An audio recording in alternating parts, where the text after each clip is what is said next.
Sahabat Fresh Juice, sesaat lagi kita akan mendengarkan Fresh Juice Minggu Paskah 31 Maret 2024 bersama Ibu Ivon dan Bapak Yopi Tarore dari Jakarta.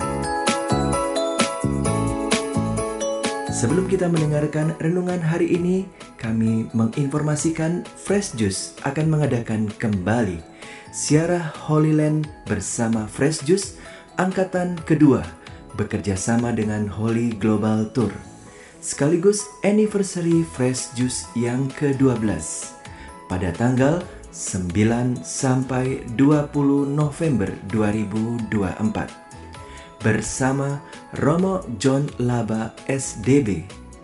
Bagi yang ingin mengikuti bisa mendaftar ke nomor WA 0821 1212 2525. Akhirnya, mari kita mendengarkan renungan hari ini.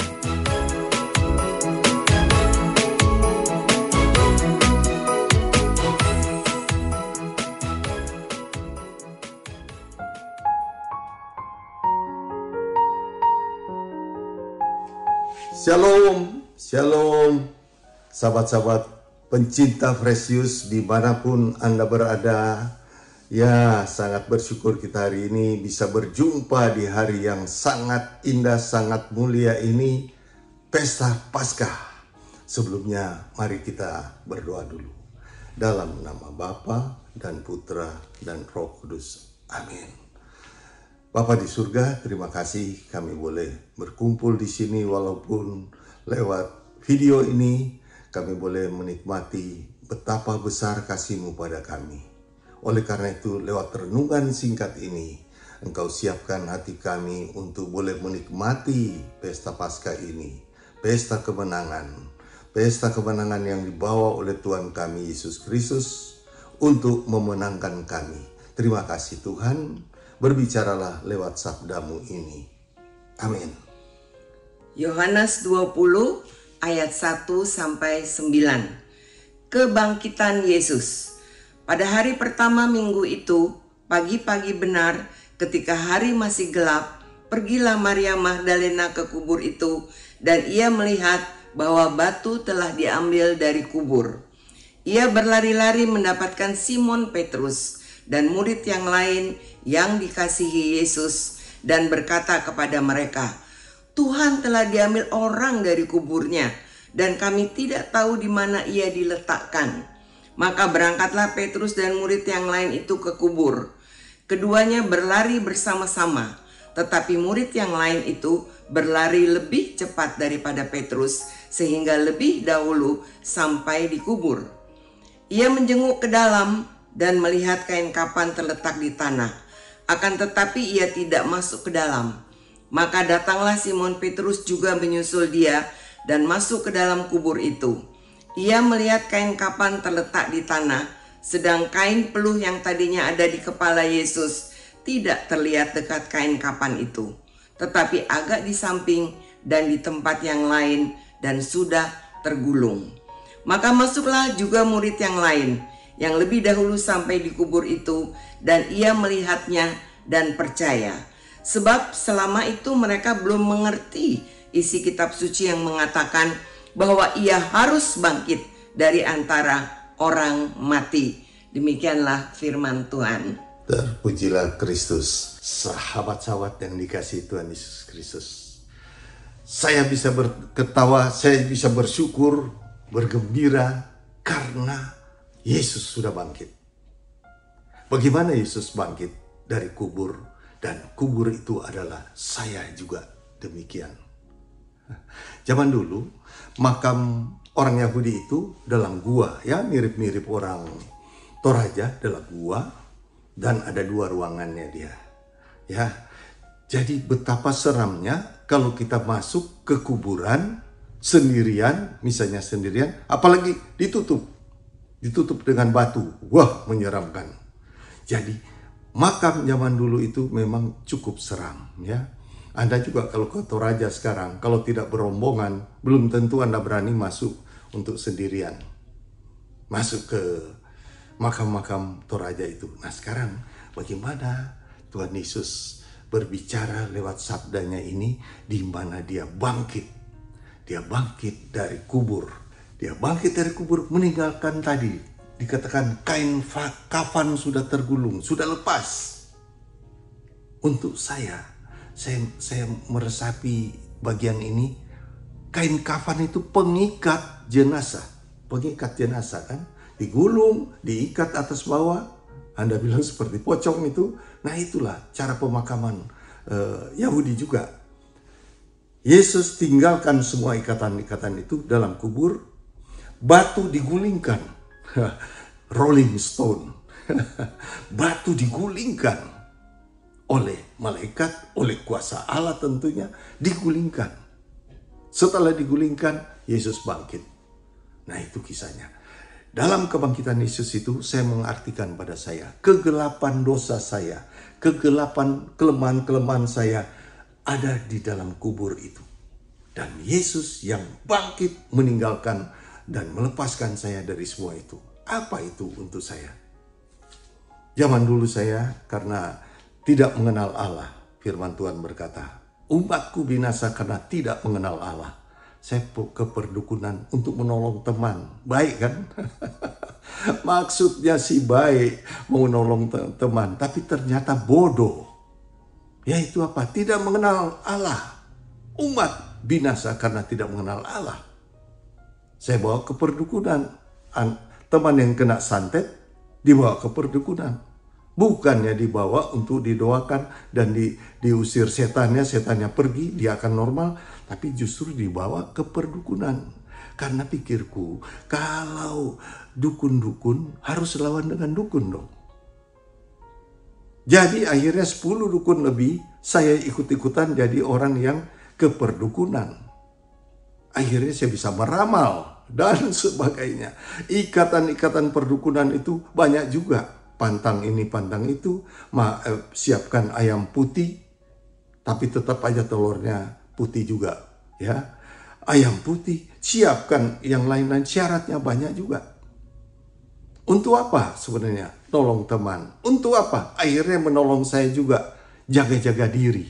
Saya kalau jaga-jaga diri dikasih minyak. Minyaknya untuk apa?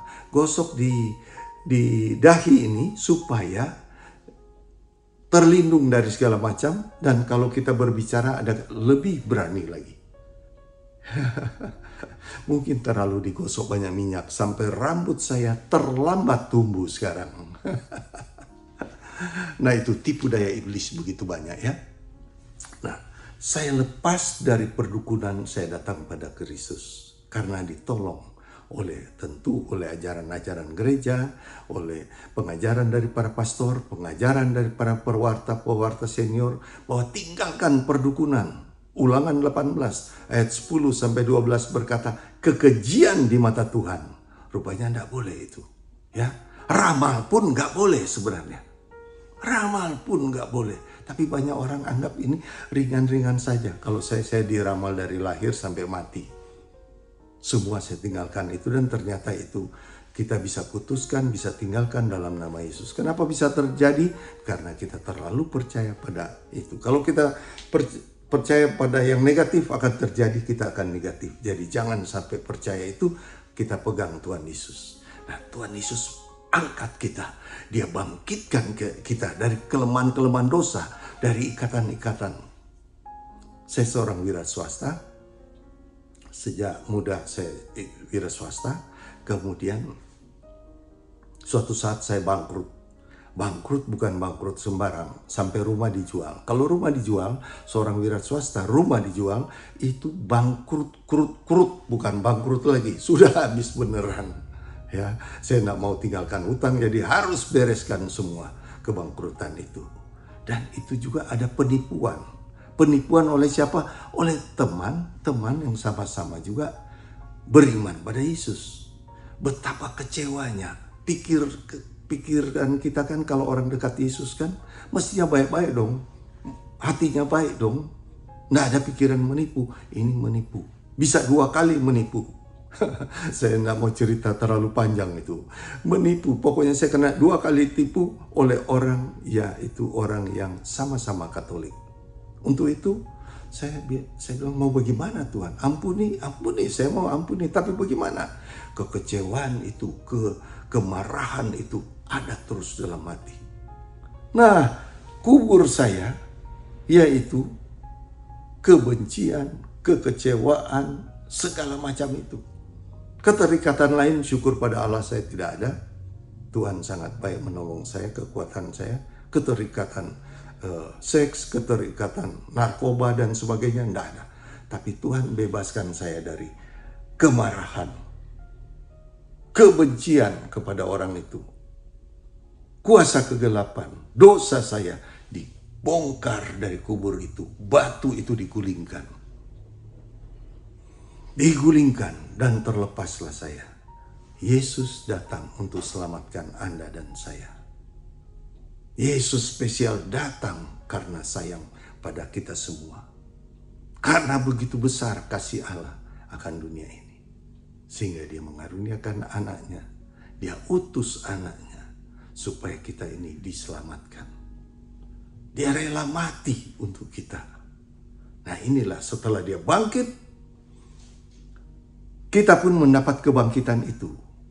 Setelah saya dibangkitkan dari kelemahan-kelemahan dosa, kegelapan-kegelapan dalam makam saya, yaitu kubur yang memuat, yaitu dosa kegelapan, kuasa kegelapan, dan ikatan kemarahan, kebencian itu. Setelah bangkit itu, saya bisa tertawa seperti tadi itu. Kalau teman-teman bisa lihat itu, kita bisa melihat bahwa kebangkitan dalam Tuhan membuat kita ada hidup yang baru.